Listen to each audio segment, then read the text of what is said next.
नमस्कार। 3-4 दिन के प्रवास के बाद छत्तीसगढ़ रायपुर लौटा हूँ। और प्रवास के पहले लग रहा था कि ट्रम्प बाबू मोदी जी की तारीफ कर रहे हैं, फिर आया कि मोदी जी को कुछ उल्टा सीधा कह रहे हैं। तो समझ में नहीं आया कि इन दिनों कुछ बदला है या नहीं बदला है। बहरहाल हमारे सोशल मीडिया ने बांग्लादेश में चिकन नेक पे 60 किलोमीटर की जो जगह बनाई है उससे भारत काफ़ी स्ट्रॉन्ग स्थिति में दिख रहा है। और साथ ही ऐसा कहा जा रहा है कि अफ़गानिस्तान में भी हमने अमेरिका को चैलेंज किया जब उनके लड़ाकू जहाज आ रहे थे, तो ऐसा सुना है। I don't know how far it's true. खैर, चीज़ें फ्लिप फ्लॉप हो रही हैं, ये फ्लिप फ्लॉप हो रही हैं और उसमें क्या हो रहा है कि आगे नहीं बढ़ रही चीज़ें। ट्रम्प भाई beautiful country, beautiful friend, beautiful 7 aircrafts, इससे आगे बढ़ नहीं पा रहे। उनको हमारे यहाँ आगे बढ़ने की आवश्यकता है। अब आते हैं और क्या चल रहा है देश में। तो सबसे बड़ी बात तो चुनाव शुरू हो गया है। ईसीआई ने 12 राज्यों में एसआईआर की सर्वे की घोषणा कर दी है और उसके जो रिपल्स हैं वो अब निकल के सामने आने लगे हैं। जैसे बंगाल में सीधे तौर पे धमकी दी जा रही है कि खेला हो जाएगा, ये हो जाएगा, वो हो जाएगा, सीधे तौर पर धमकियां दी जा रही है। खैर, मेरा ऐसा व्यक्तिगत मानना है कि बंगाल में यदि राष्ट्रपति शासन नहीं लगाया गया तो एसआईआर का कोई औचित्य नहीं है, क्योंकि वहाँ जो घुसपैठिए हैं, मैंने बहुत पहले चर्चा में बताया था कि नादिया और कल्याणपुर के आसपास जब मैं गया था, कल्याणी, और जब मैं देख के आया था उधर से, तो आप बता नहीं सकते ये बांग्लादेश है या हमारा क्षेत्र है। तो ये एक कड़ाई वाली बात की आवश्यकता है और उम्मीद करता हूँ कि सरकारी एजेंसियों की इन पे नज़र होगी और इसमें कोई इंटरफेरेंस से मेरा तात्पर्य बहुत सीधा सीधा है कि बहुत हो गया अभी इंटरफेरेंस का। अब औचित्य नहीं बनता है, इलेक्शन कमीशन को उसका काम करने दिया जाए, ये देश के हित में है।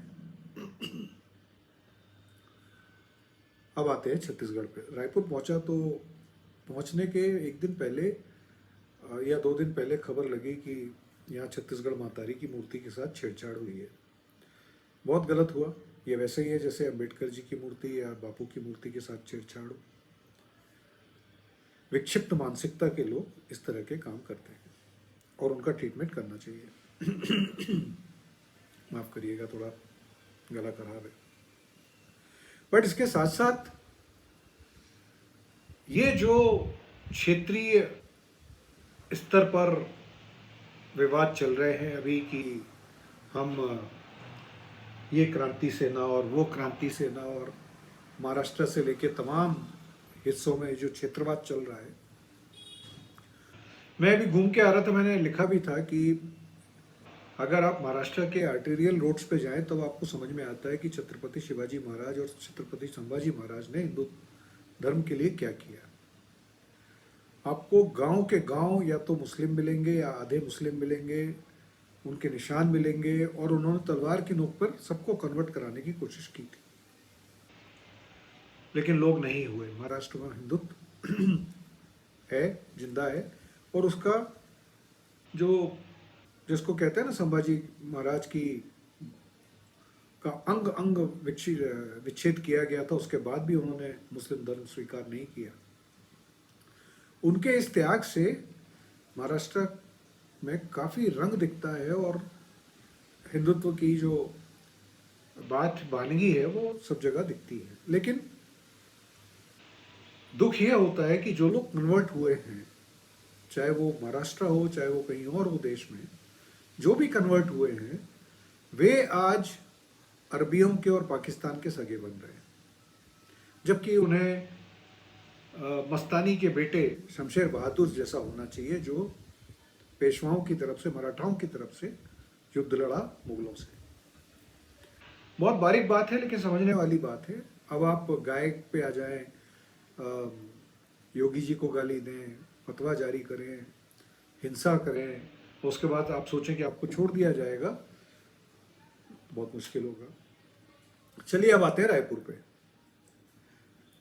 तो रायपुर में मेरे जाने के पहले या जाने के दौरान में ही एक खबर आई थी कि पुरानी बस्ती में वक्फ बोर्ड ने एक नोटिस थमाया है लोगों को कि मकान खाली करो, ये हमारी जमीन है। मैं हंस रहा हूँ, हास्यास्पद इतना है कि पुरानी बस्ती में पिछले 40 साल से जाता रहा हूँ।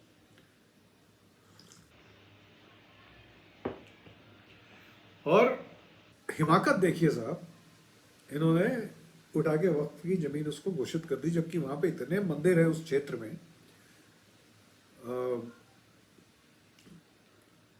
काफी प्राचीन मंदिर है, यानी मठ है वहां पे, बड़े मंदिर है वहां पे, प्राचीन मंदिर है। आप कभी रायपुर आए तो जरूर इन मंदिरों में जाएं। और ऐसे क्षेत्र को वक्फ बोर्ड का नोटिस, ये ठीक वैसा ही है जैसे आसमान की तरफ सिर करके थूकना। अब लोगों की चेतना जागी है और उसका विरोध हुआ, लेकिन उससे बड़ी एक और बात हुई। एक छत्तीसगढ़ क्रांति सेना ने विरोध किया मूर्ति के अपमान का, और वाजिब था, करना भी चाहिए, लेकिन उसके बाद जो किया वो गलत किया। जैसे उन्होंने सिंधी समाज के भगवान को उल्टा सीधा कहा और अग्रवाल समाज के बारे में बात की। हालांकि दोनों समाजों ने पुलिस में कंप्लेंट दर्ज कराई और मुझे लगता है कार्रवाई होनी चाहिए। का करतस तो ममन पिछले 25-30 वर्ष से संगवारी ला घलो लाथे रायपुर में इमेज बिल्डिंग वास्ते, इन तुमन मन जे झगड़ा करतस का है।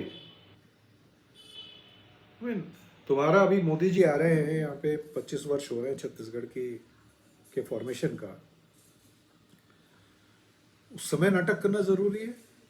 और ये बातें कि हम मार देंगे और मर जाएंगे, तोड़ देगी पुलिस आपको। और मुझे तो समझ में नहीं आ रहा प्रशासन क्या कर रहा है इस पे। ये आदमी छत्तीसगढ़ी समाज को, भोले भाले समाज को भड़का रहा है, और आप लोग इसके भाषण, और मैं तो ये न्यूज़ चैनल वालों से भी पूछना चाहता हूँ, इसको बिठा क्यों रहे हो आप अपने चैनल पे?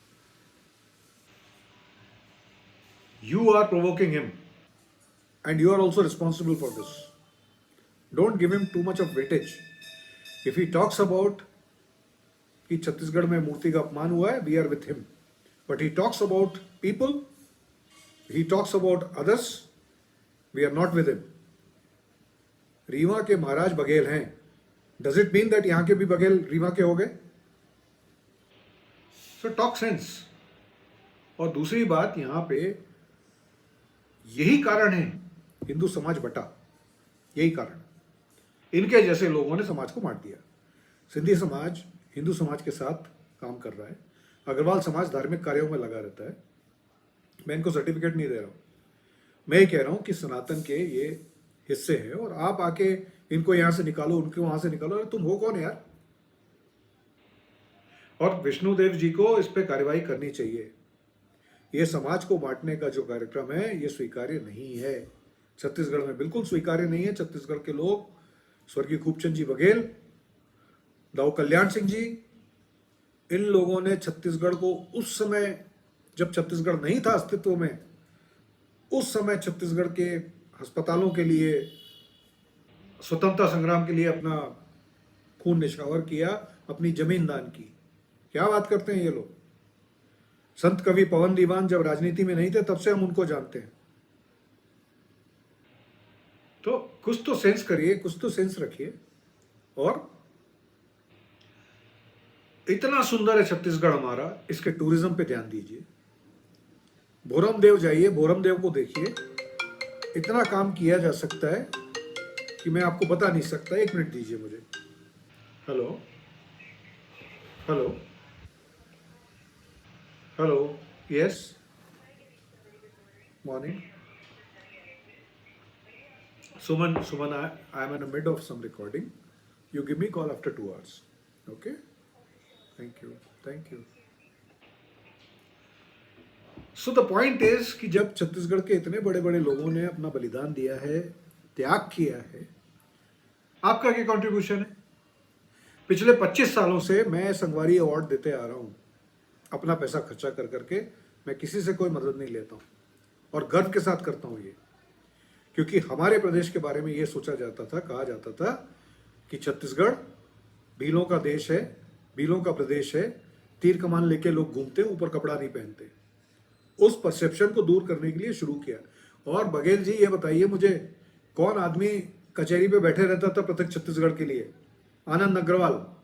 If you have forgotten that man, he is no more now.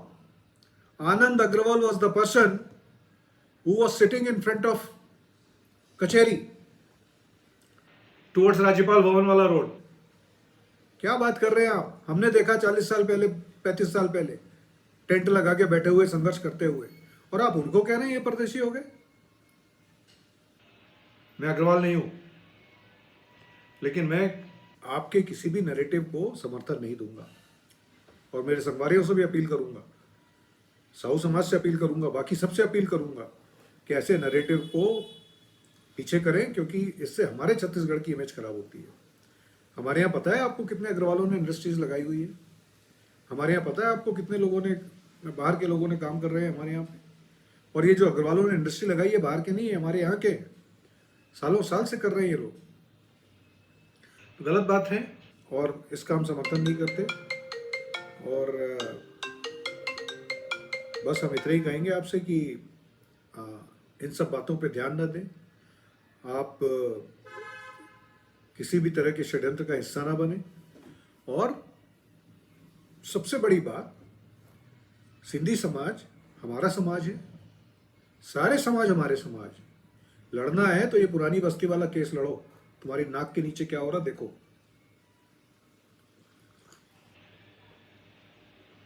और लड़ना ही है तो छत्तीसगढ़ में जो दारू के अड्डे पड़े हैं और जो दारू पीते लोग सड़क पे घूमते रहते हैं, उनके बारे में कुछ करो। लड़ना ही है तो छत्तीसगढ़ में जो गाय बैल बैठे रहते हैं सड़क पे रायपुर में, उनको दूर करने के लिए आओ, साथ में दूर करो उनको। ये सब मीडिया, और ये मीडिया वाले, शर्म आना चाहिए आप लोगों को, बिल्कुल शर्म आना चाहिए। थूकता हूं आपकी ऐसी पत्रकारिता पे मैं। ये कोई तरीका है ऐसे लोगों को बढ़ावा दे रहे हैं आप लोग? वर्ग संघर्ष चाहते हैं आप छत्तीसगढ़ में, और इसीलिए आप लोगों में एकता नहीं है। इसीलिए पत्रकारों में जूतम पेजार आम बात हो गई है। आप लोगों के चरित्र, चाल चरित्र, जो पहले के पत्रकार थे, स्वर्गीय गोविंदलाल वोरा, स्वर्गीय ललित सुरजन, स्वर्गीय रमेश नैयर जी, और भी बहुत सारे, स्वर्गीय दिगंबर सिंह ठाकुर जी, मेरे स्वयं के पिता गवर प्रसाद मिश्र जी। उस पत्रकारिता के दौर में और आज के पत्रकारिता के दौर में आपको अंतर समझ में नहीं आता है। मुझे बताया गया 2000 लोग इस दिवाली पे लिफाफा लेने लाइन में खड़े हुए थे मंत्रियों के घर में। आप में से कौन है मुझे नहीं पता, संख्या ऊपर नीचे हो सकती है, लेकिन आत्मावलोकन की जरूरत है आप लोगों को। इस तरह की मिर्ची मसाले लगा लगा के आप लोग वर्ग संघर्ष को अगर बढ़ा रहे हैं तो ये शर्मनाक है आपके लिए। आप अगर अपनी टीआरपी बढ़ाना चाहते हैं तो बहुत सारी चीजें हैं। छत्तीसगढ़ में इतने मंदिर हैं, आप कवर करिए। लोग वहां पे गंदा करके रखते हैं उन सब जगह को, उनको ठीक कराइए। न सिर्फ आपको सनातन आशीर्वाद देगा, हम भी आपको बोलेंगे कि आपने बहुत अच्छा काम किया। इसी बात के साथ मैं पुनः कहता हूं कि छत्तीसगढ़ बहुत अच्छा प्रदेश है, शांत प्रदेश है। और आज सुबेरे मैंने पढ़ा कि अमेरिका ने छत्तीसगढ़ को उस लिस्ट में डाला है जो टूरिस्ट के लिए खतरनाक जगह है। उसमें मणिपुर भी है और छत्तीसगढ़ भी है। ये अपने आप में एक रिपोर्ट जो है वो आईना दिखाती है आपको कि आपकी औकात क्या है। आप अगर ये सोचते हैं कि आप बहुत महान काम कर रहे हैं तो इन्हीं सब कारणों से आपके प्रदेश की बदनामी हो रही है। बस इतना ही आज। जय जोहार, जय छत्तीसगढ़, जय हिंद, वंदे मातरम। और प्रदेशवासियों को प्रदेश के 25 वर्ष पूरे होने की बहुत बहुत शुभकामनाएं। मोदी जी, आपका स्वागत है। आपके अधिकारियों से कहें थोड़ा नीचे भी देखें, भ्रष्टाचार कम करें, और उम्मीद करता हूँ कुछ ना कुछ बदलेगा, जरूर बदलेगा। इसी के साथ नमस्कार।